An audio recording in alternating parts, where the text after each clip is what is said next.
This meeting is being recorded. Good morning and welcome to Psalms in Hebrew and Comparative Translations. This morning we are going to be studying Psalm 31.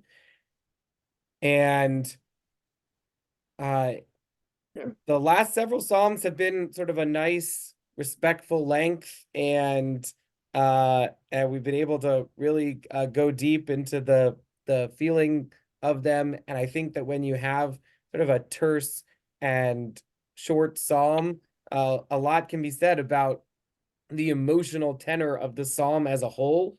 I think that this psalm's a little longer and it's a little harder to dig our teeth into, but we're definitely going to try. And like all of the psalms, we're going to read through in Hebrew and then in English translations with an eye toward how does it make us feel and how might we use this psalm for what spiritual purpose in our life might we engage with this psalm. Uh, when do you think you might find it useful to to read this? So we'll start by reading it out loud. I shared it. Can you see it? You can see it. All right. Lamanatseach mizmor leDavid. Bech Adonai chasiti el evosha leolam b'tzidkatcha palteni. Ate Eli oznecha mehira hatzileni heye li litzur ma'oz levet mitzudot lahoshieni. Ki sali umitzudati ata ulaman shimcha tancheni utnahaleni. Totzieni mereshet zu tamnu li ki ata ma'uzi. Biyadcha afkid ruchi. Hadita oti Adonai el emet. Saneti hashomrim havle shav. Va'ani el Adonai batachti. Agila vesmecha bechasdecha asher ra'ita et onyi yadata bitzarot nafshi. Velo hiskartani biyad oyev hemadata bemerchav raglai. Choneni Adonai ki tsarli, ashisha b'chas eini nafshi uvitni, ki chalu v'yagon chayai, ushnotai v'anacha, kashal ba'avoni kochi v'atzamai asheshu. Mikol tzorai hayiti cherpa, v'lish chenai me'od, ufachad limyudai ro'ai bachutz nadru mimeni. Nishkachti kemet milev, hayiti kichli oved. Ki shamati dibat rabim magor misaviv, behi vas dam yachad alai, lakachat nafshi zamamu. Vani alecha vatachti Adonai amarti Elohai ata, biyadcha itotai hitzileni miyad oivai umerodfai. Ha'ira fanecha al avdecha, hoshieni bechasdecha. Adonai al evosha ki kiraticha, yevoshu rishaim yidmu lishol. Te alamna sifte shaker, hadovrot al tzadik atak begava vavuz. Ma rav tuvcha asher tzafanta lireyecha, pa'alta lachosim bach neged b'nei adam. Tasti reim beseter panecha, meruchse ish, titz paneim besuka, meriv lishonot. Baruch Adonai ki hifli chasdo bli be'ir matzor. Va'ani amarti bechofzi, nigrazti mineged einecha, achen shamata kol tachanunai b'shav'i elecha. Ehevu et Adonai kol chasidav, emunim notzer Adonai, umishalem al yeter ose gava. Chizku v'yametz levavchem, kol hamyachalim ladonai. So we'll read a couple of the translations. Here's the New International Version. For the director of music, a psalm of David. In you, Lord, I have taken refuge. Let me never be put to shame. Deliver me in your righteousness. Turn your ear to me. Come quickly to my rescue. Be my rock of refuge, a strong fortress to save me. Since you are my rock and my fortress, for the sake of your name, lead and guide me. Keep me free from the trap that is set for me, for you are my refuge. Into your hands I commit my spirit. Deliver me, Lord, my faithful God. I hate those who cling to worthless idols. As for me, I trust in the Lord. I will be glad and rejoice in your love, for you saw my affliction and knew the anguish of my soul. You have not given me into the hands of the enemy, but have set my feet in spacious place. Be merciful to me, Lord, for I am in distress. My eyes grow weak with sorrow, my soul and body with grief. My life is consumed by anguish, and my years by groaning. My strength fails because of my affliction, and my bones grow weak. Because of all my enemies, I am the utter contempt of my neighbors, and an object of dread to my closest friends. Those who see me on the street flee from me. I am forgotten as though I were dead. I have become like broken pottery, for I hear many whispering terror on every side. They conspire against me and plot to take my life. But I trust in you, Lord. I say, you are my God. My times are in your hands. Deliver me from the hands of my enemies, from those who pursue me. Let your face shine on your servant. Save me from your save me in your unfailing love. Let me not be put to shame, Lord, for I have cried to you. But let the wicked be put to shame and be silent in the realm of the dead. Let their lying lips be silenced, for with pride and contempt they speak arrogantly against the righteous. How abundant are the good things that you have stored up for those who fear you, that you bestow in the sight of all on those who take refuge in you. In the shelter of your presence, you hide them from all human intrigues. You keep them safe in your dwelling from accusing tongues.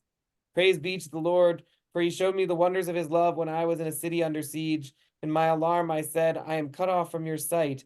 Yet you heard my cry for mercy when I called you for help. Love the Lord, all his faithful people. The Lord preserves those who are true to him, but the proud he pays back in full. Be strong and take heart, all you who hope in the Lord. I'll read one more translation, the translation from Richard Levy. For the conductor, a psalm of David. In you, Adonai, have I taken shelter. Spare me from unending shame. Through your justice, rescue me. Bend your ear to me. Quickly, save me. Be a rock stronghold for me. Make my house a fortress to deliver me. For you are my rock and my fortress, and for the sake of your name, lead me, guide me. Bring me out of this net that they have hidden away for me, for you are my stronghold. Into your hand I entrust my spirit. You've paid my ransom, Adonai, God of truth. I hate those who store up vaporous falsehoods, but in Adonai have I trusted. I delight, I rejoice in your covenantal love, for you have seen my affliction. You know intimately the sufferings of my life. You have not shut me up in the enemy's hand. You have stood my legs up on the broad, it should say. Show grace to me, Adonai, for I am sorely confined. My eye as wasted away in anger, my whole being, my whole body, my life has been consumed in agony, my years in groaning. Through my sin, my strength has ebbed, my bones are wasting away. Because of all my oppressors, I have become a reproach, greatly so to my neighbors, and a fright to those who know me. Those who see me outside run away from me. I am forgotten like a person dead to the mind. I am like a lost vessel. I hear the whispers of many, terror all around. When they took counsel together against me, they plotted to take my life. But I trusted in you, Adonai, and said, you are my God. My times are in your hand. Deliver me from the hand of my enemies, my pursuers. Light up your face before your servant. Make me victorious through your covenantal love. Adonai, let me not be shamed, for I have called out to you. Let the wicked be shamed. Let them be silenced in Sheol. Let the lying lips be dumb of those who speak in arrogance against the just, in pride and contempt. How great is your goodness, which you have stored away for those who revere you. You have labored for those who take refuge in you from other human beings. You have secreted them in the secret places of your presence, away from unsavory people's plotting. You have hidden them in a sukkah, away from arguing tongues. Blessed is Adonai, who has revealed the wonders of your covenantal love within the rocky fortress of my city. As for me, I said in my haste, I am cut off from the sight of your eyes. Still, you heard my voice in prayer when I cried out to you.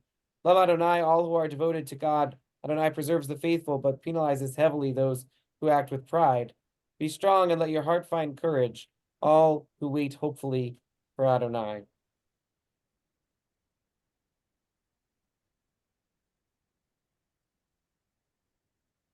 So, anybody have a reaction or a thought? Mark? The first reaction was that the author was having a panic attack towards Yes. him. It seemed like all of a sudden everything's coming crashing down around him, um, and he's really crying out for he needs help.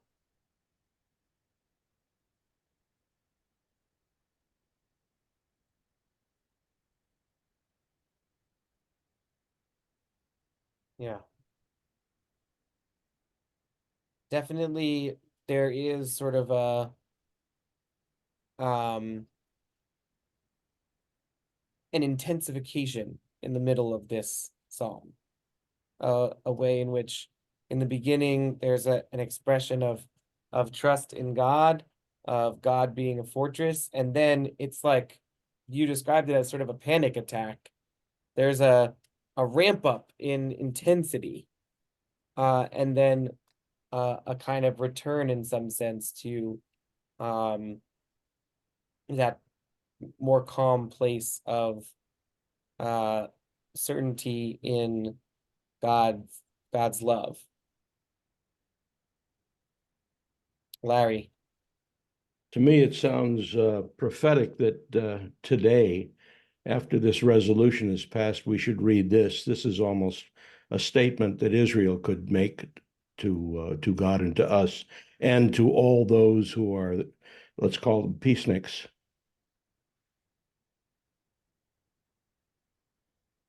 Yeah. Yeah, I definitely, as I was reading it, also had this sense of, oh, Psalms, good poetry, the passages from the Torah, like often create they are um like a mirror to our lives, and our lives are a mirror to them, right? When we read scripture well, we our experiences inform our interpretation of scripture, and scripture informs our interpretation of our life. And definitely, like you, I felt a sense of comfort in sort of the way we started off, because my head has been still very focused on this broader um, political issue. And I've been feeling really conflicted about like needing to have to do that.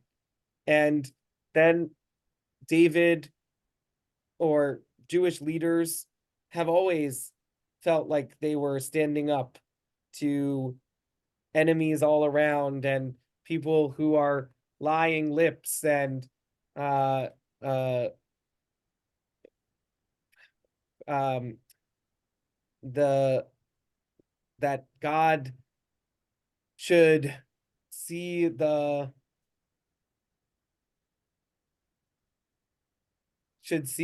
difference between those who store up vaporous falsehoods and those who stand for rejoicing in covenantal love. Not that all of that is, I really do believe that many of those people are well-meaning people who just want what they think is best. And if I believed what they seem to believe about the actions of the state of Israel, I too would be horrified. I just know that it isn't true. And so yeah, that's very upsetting. Yeah. Thank you, Larry. It's nice to have a psalm that has some resonance with our with the current situation. Natalie. I took this very, very personally. Um, I woke up this morning with some problems that I have not been able to resolve. And I didn't call on God, I called on my psychologist and made an appointment to talk to her. So this is really odd to me that we're reading this today. Yeah. again, right? Whether your problems are enemies that are external or enemies that are internal, the psalm describes, as for me, I was hasty when I said, I'm cut off from the sight of your eyes. But even though I was worried about being out of God's reach, you heard my voice in prayer when I cried out to you. Wow. I mean, what a statement of the power of a loving relationship, that even in this moment of feeling distant, there is deep connection. And Natalie, I think calling the people that can get you the help that you need, that is calling on God. Who, like, calling on God is sometimes making sure that your psychologist hears you out. Like, I believe that God is working through the ones who care for you. Probably. That is how God shows you care. Thank you.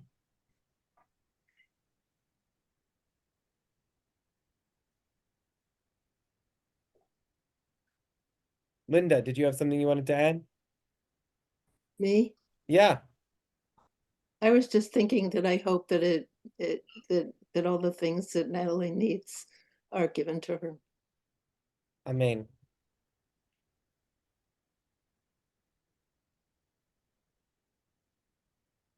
Any other reactions or comments to this psalm?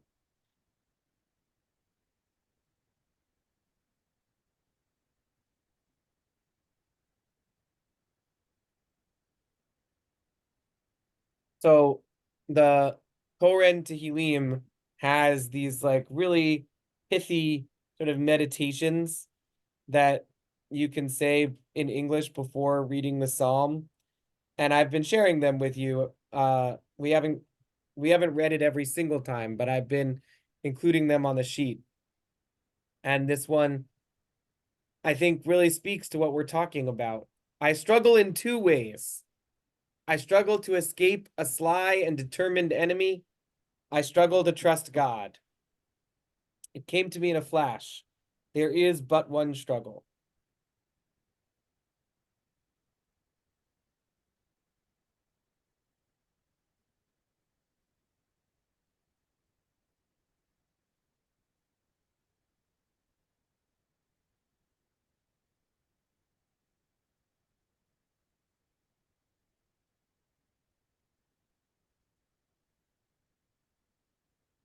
I think for me, one of the things that's so powerful about this class on reading Psalms so carefully is the way in which Psalms are such a deeply spiritual resource.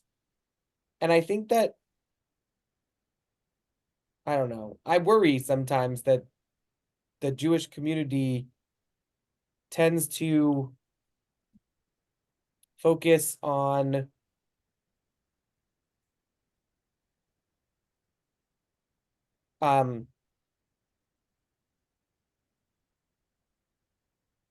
the more agnostic interpretations of our tradition. I may have said this before, but like when people ask me, do you think that stuff in the Torah literally happened? I grew up with the answer that says, why does it matter whether it really happened? We tell that story, and that story is what matters is that we are the people who tell that story about our history. And the veracity of the historical evidence presented in the Torah is irrelevant to the actual undisputed truth that we are the people who tell this story about ourselves. And when you think about Judaism in that way, you can then say, you can follow it up. Do you believe in God? Is there a God? and you can say, why does it matter if there is or isn't a God? The existence of God is irrelevant to the fact that I am a person who dedicates myself to service of God. My actions as a servant of God are valuable and worthwhile regardless of the existence or non-existence of that being.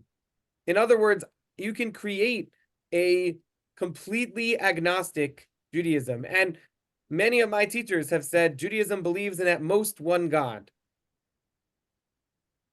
Right? Certainly not two or three. But if you have struggle with one, that doesn't mean that you're a bad Jew.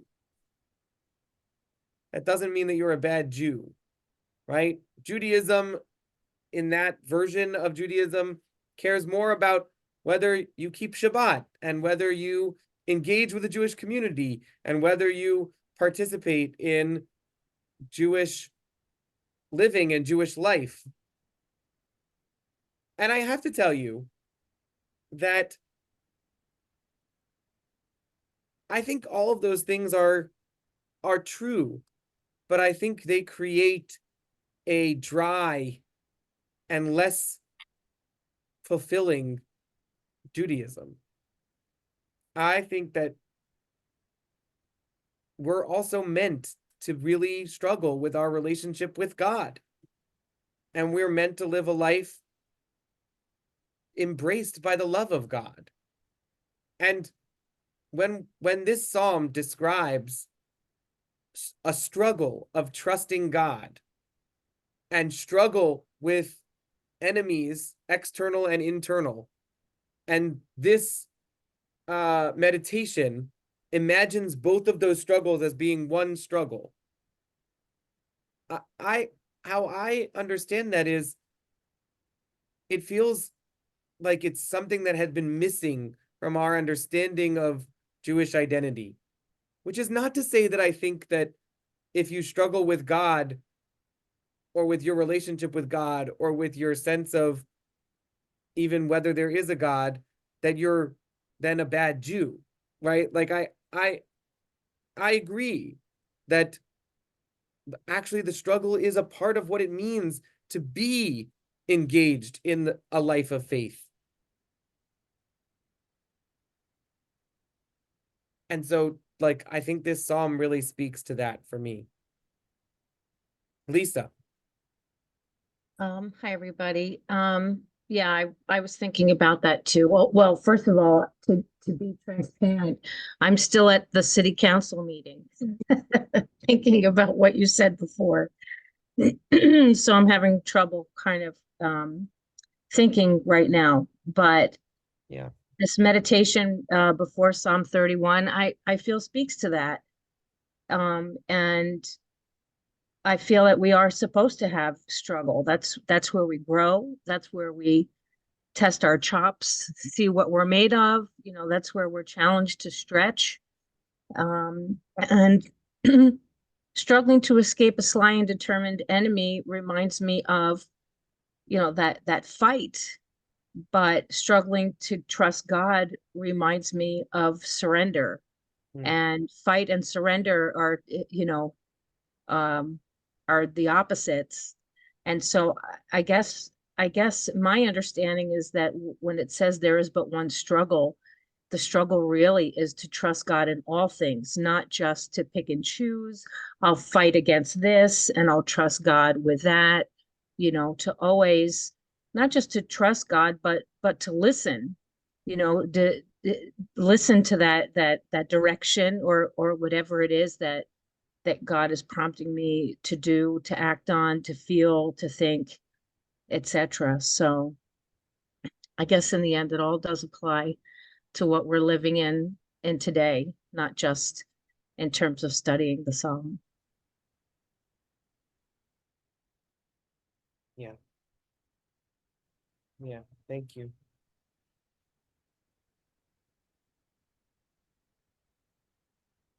So one thing that we often do in this class is we think about how this psalm is used in our liturgy. And it's a fairly long psalm, 25 verses, and it is not used in full in our liturgy. No, and it's only very lightly quoted also. So, we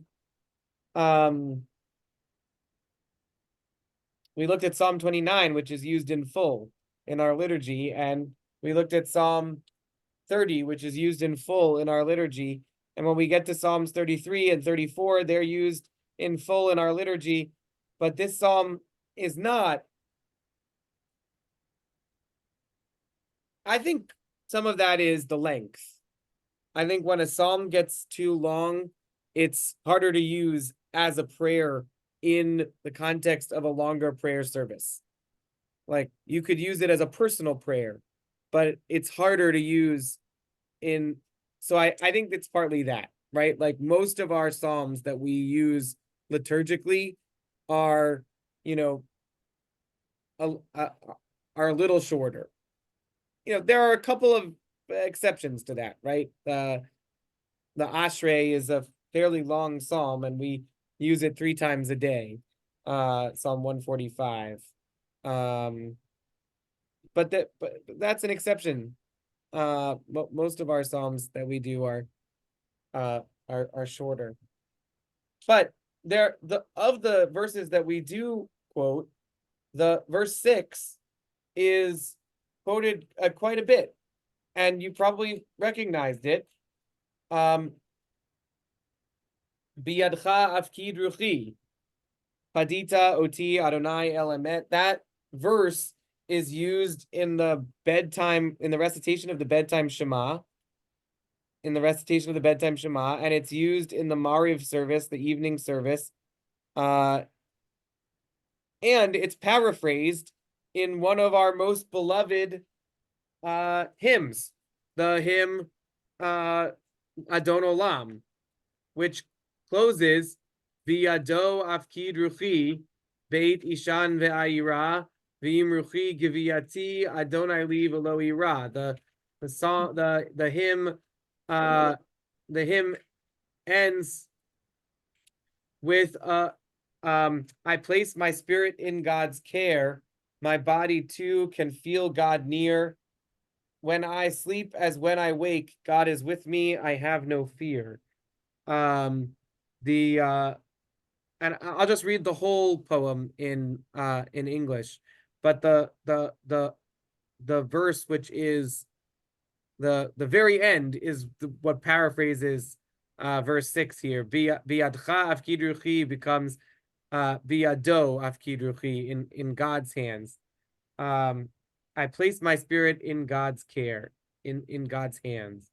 So here's the full hymn in English translation. And this hymn, Adon Olam, we sing at the end of our service every week. So people who attend Shabbat morning services likely know it by heart, but maybe haven't read it recently in English. So here it is. Before creation shaped the world, eternally God reigned alone. But only with creation done could God as sovereign be known.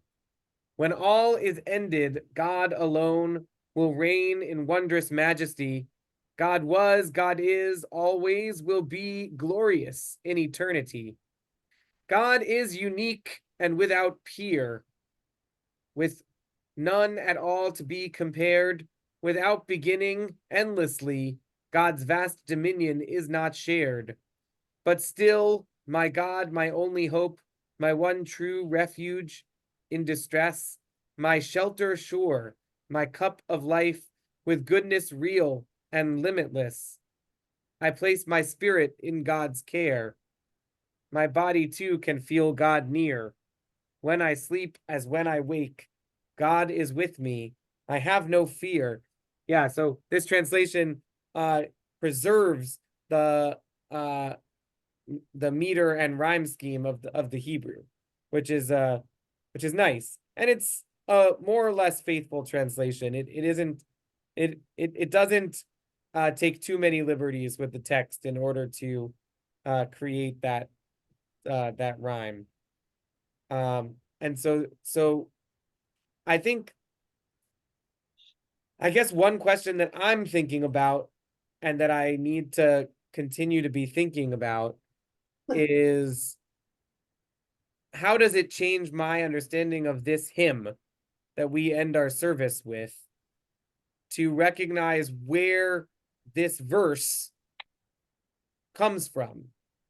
Like, that it comes from this psalm, and in the context in the psalm, how, right, in fact, like, Adon Olam, this hymn, it doesn't have that sense of tension that the psalm creates, right? We talked right at the beginning. The psalm begins with a sense of certainty in God's being a stronghold and protection. But then the next 20 verses of the psalm are profoundly terrifying, upsetting, a sense of the world going upside down and everything not being right, and my bones are weak and the enemies are all around me, right? All we quote is the line that says, I place my spirit in God's care. I place my spirit in God's care, right? God is holding me in God's hand. That's the only part of this psalm that we quote in this hymn. And the hymn is about having no fear because God walks with us.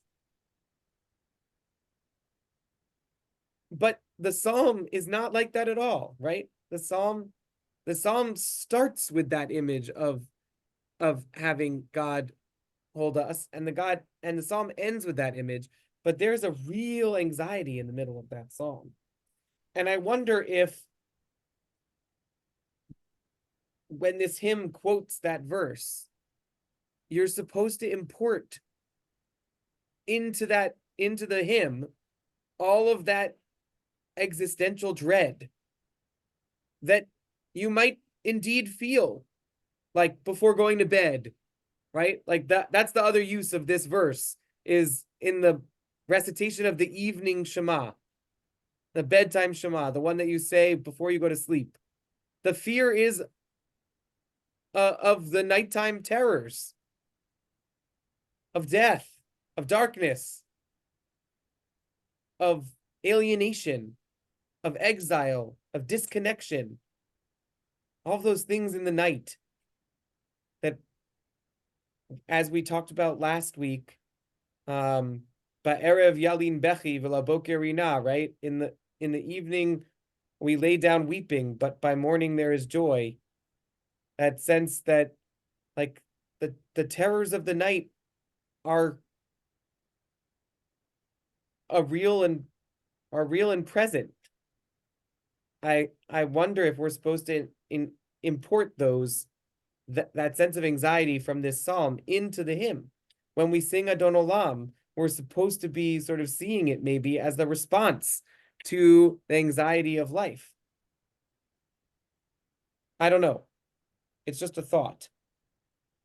I can't say that, in my personal prayer practice, I had ever really thought about where this verse came from. What about you, Gary? I was just going to say, I think it's the case that Don't Alone gets sung to some pretty silly tunes, and people will, sing it to the tune of all sorts of things. And I've never understood how that practice, got started. It just didn't seem like it lent itself to something that would be treated so casually. I mean, the poem itself seems rather serious, but we don't always treat it very seriously. That's true. That's true. My sermon this past Shabbat morning was about this, like, issue of seriousness and silliness. I didn't bring up Adon Olam. I was talking about Purim. But I do think that that sometimes we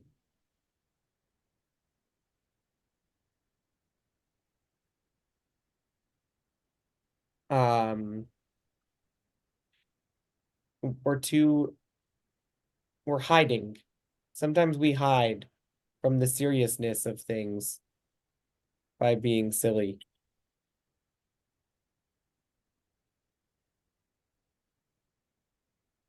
Sometimes the seriousness of things it's too hard to look at head on.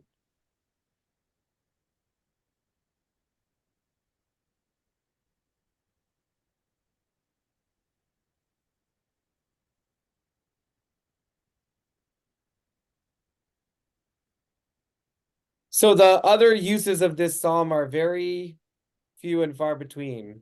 Verse 11 is paraphrased in a penitential prayer. Verse 17 is one of the verses that some people use during, we've talked about this before.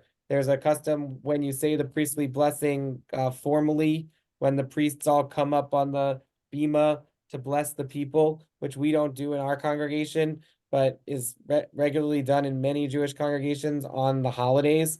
And it's called duchening. A duchan is a stage. So it's like when the priests go up on the raised platform and bless the people, which by the way, I think is a really beautiful, beautiful custom. I'm not in general a huge proponent or supporter of the non-egalitarian nature of dividing Jewish people into Kohanim, Leviim, and Yisraelim. That it doesn't like do a lot for me spiritually, with this one exception, which is that I do find that custom of having the priests bless the people in the same ancient way that they all had done for thousands and thousands of years, I find very like spiritually meaningful. And um uh the blessing that they use to do it, they say Asher Kidshanu, who sanctified us, which is part of the traditional blessing formula, right? Baruch atah Adonai, sovereign, our sovereign, the sovereign of time and space, right? Asher Kidshanu, who has sanctified us, and then they change it, not just b'mitzvotav, with God's commandments, but they say Asher Kidshanu bikdushato shel Aharon. They say that God has sanctified us with the sanctity of Aaron and his descendants, right? Like we have this special priestly sanctity. Vitzivanu, and has commanded us, the priests, livarech et amo Yisrael, to bless the people Israel be'ahava, with love. And I just like, that is such a beautiful blessing, and we don't get to do it because we don't have the custom of having the priests ascend to duchen. But I think it's really beautiful. Anyway, when the priests are saying the priestly blessing from Numbers chapter 6, like the Chazan, the leader of the prayer, is supposed to whisper the word to the Kohanim, and then the Kohanim repeat it so that everybody can hear. And that way, even an illiterate Kohen can still participate in blessing, because all they have to do is repeat what they just heard from the Chazan. Okay, and then all the people who are not allowed to look at the Kohen, lest you be blinded, right? You put your talit over your head so that you aren't looking, lest you see God, right? Lest you see God and die, because the tradition is that God's blessing is pouring out of the Kohanim. Anyway, there's a tradition that what you're supposed to do is to recite verses that have to do with that word. So as the Kohanim say, "May you be blessed," you say other verses from the Torah or from Psalms that have to do with the idea of blessing.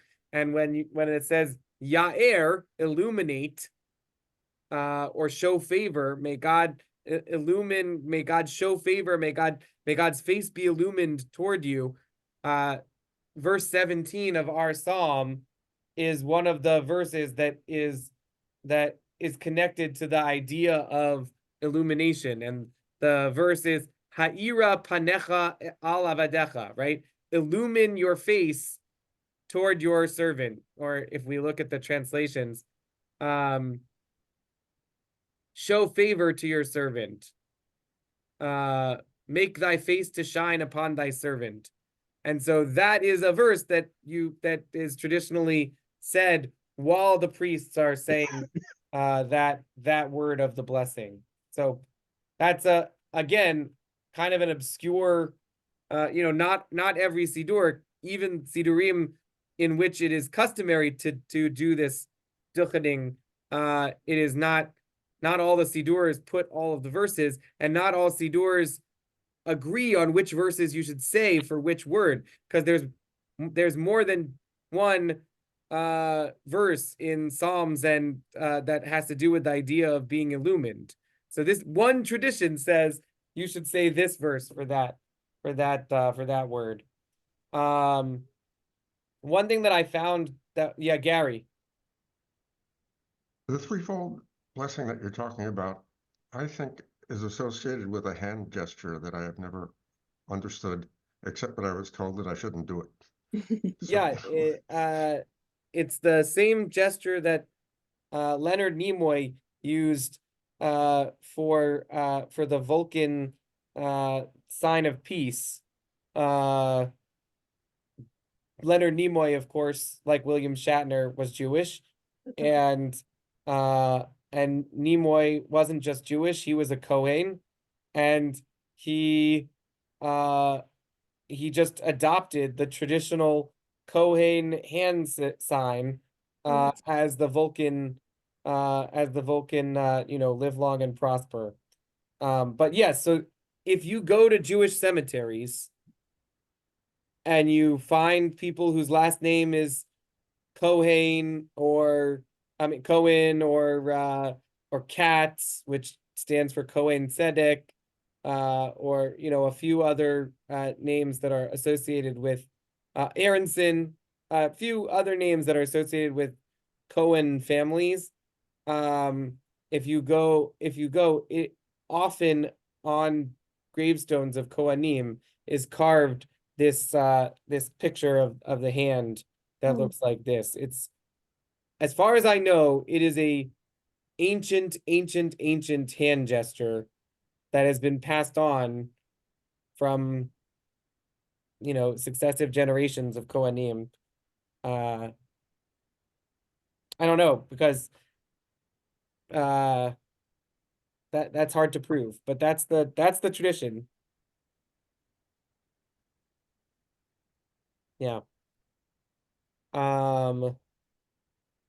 So one thing that I found that was really interesting that I had never seen before is that the Edot Mizrach, the tradition of Jews from Arab lands, they have a special Birkat Hamazon for the house of mourning. A special grace after meals for the house of mourning, for the Shiva house. To be honest, I had never seen that before. I didn't know that there was an idea that you would have a different grace after meals for the house of mourning, but it's not that surprising. We have a special grace after meals for weddings, and a special grace after meals for covenant ceremonies, for the bris, and we have and those and death, like birth and wedding, are that's a big transitional moment. So it's not that surprising that some Jewish communities have special words to say of comfort to be included in the grace after meals. So verse 20 is incorporated into that Birkat Hamazon, that grace after meals, and the section of it that's asking for comfort for the mourners. It's very interesting. And this phrase, Emunim Notzer Adonai, this phrase that God guards the loyal, it's used in some songs about Shabbat, though none of the more famous ones that I know how to sing. but it also strikes me as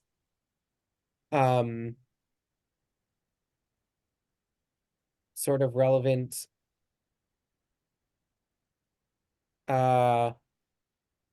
the first Jewish people who moved to Judea and Samaria after the 1967 war, after Israel reclaimed historic ancestral homelands of the Jewish people in a defensive war in 1967, there was a big question of whether people should move across the 1949 amnesty line, the green line, and live in what is sort of internationally called the West Bank of the Jordan River. Should people do that? And the first ones who did called themselves Gush Emunim, the Emunim collective, the Emunim block. And they were kind of quoting from this verse. Emunim, the loyal, the ones who really remain true to God and true to the land. This isn't the only verse that uses the word emunim in this way, but it's definitely one of the main ones.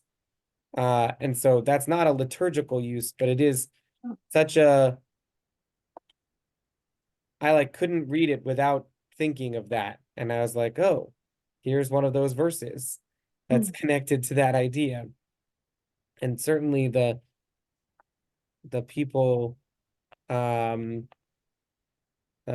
did engage in that did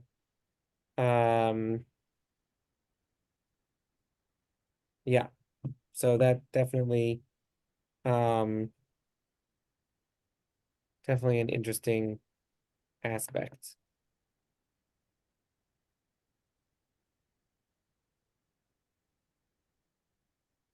Well, we'll close. Does anyone have any comments or thoughts or reactions? Anything else to add about this prayer, psalm? Yeah, Mark. It wasn't about the prayer. I just, before we close, you might want to, excuse me, want to read David Brooks's column last week in the New York Times that kind of explains the Gaza incursion and really justifies it, and it certainly makes a lot of sense. So you might get some comfort in reading that. That's just want to drop that on you.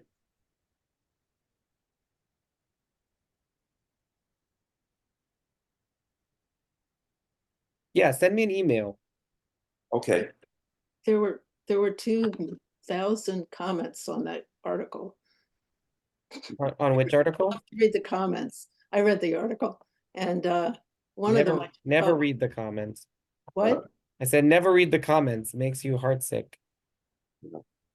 You never read the comments? What?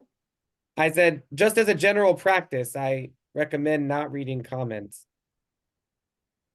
Oh, I enjoy reading the comments. Were they positive or negative?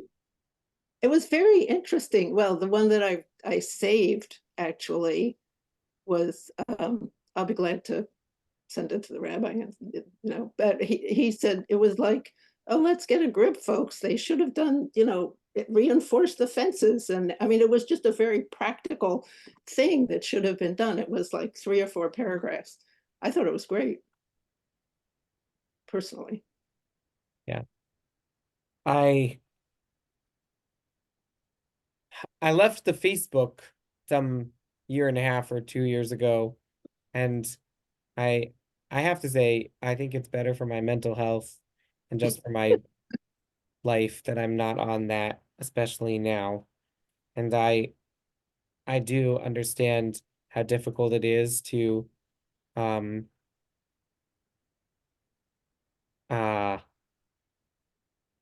let go Uh, Of and, what? but I do encourage you to think about whether it's making you, whether it's adding to your joy. What? Facebook. I don't do Facebook Yes, I recommend not being at on. all. Just send it to you, Rabbi. Yeah, please do. We'll close our study of this psalm with this a paragraph from Rabbi Levi. There are periods in our lives where we feel as if we are being held in a tight fist, when forces are trying to squeeze all the life from us, all the joy and spontaneity. We may even pray to God to release us, to bring freshness and hope back into our lives so sorely tried. If there is no response, we sometimes feel embarrassed, ashamed that we open ourselves to prayer and we're seemingly unrequited.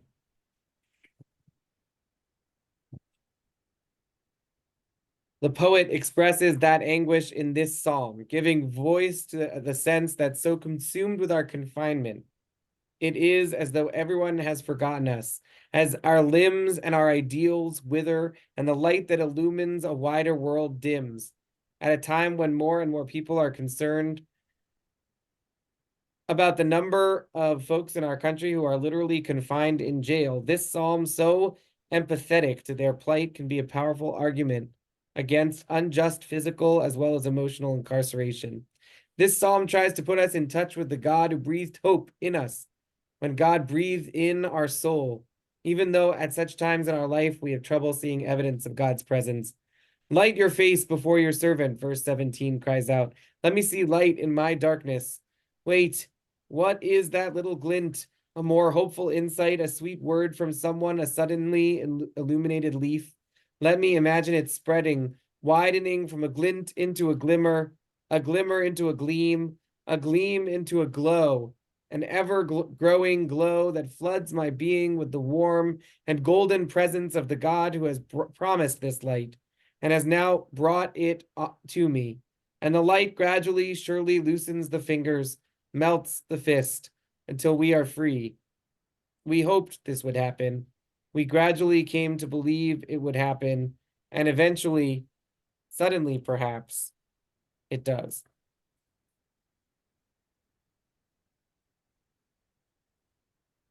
Well, thank you so much for joining me this morning. Next Tuesday, which is the Tuesday, April 2nd, is the Tuesday of my daughter's school break.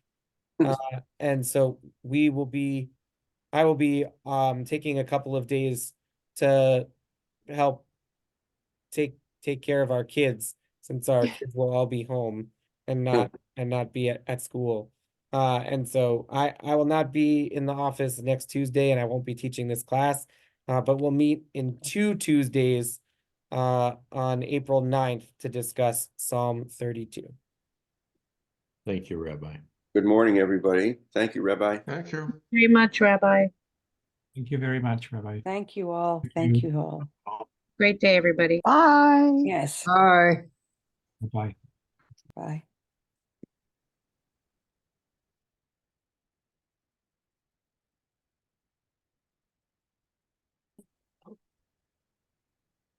I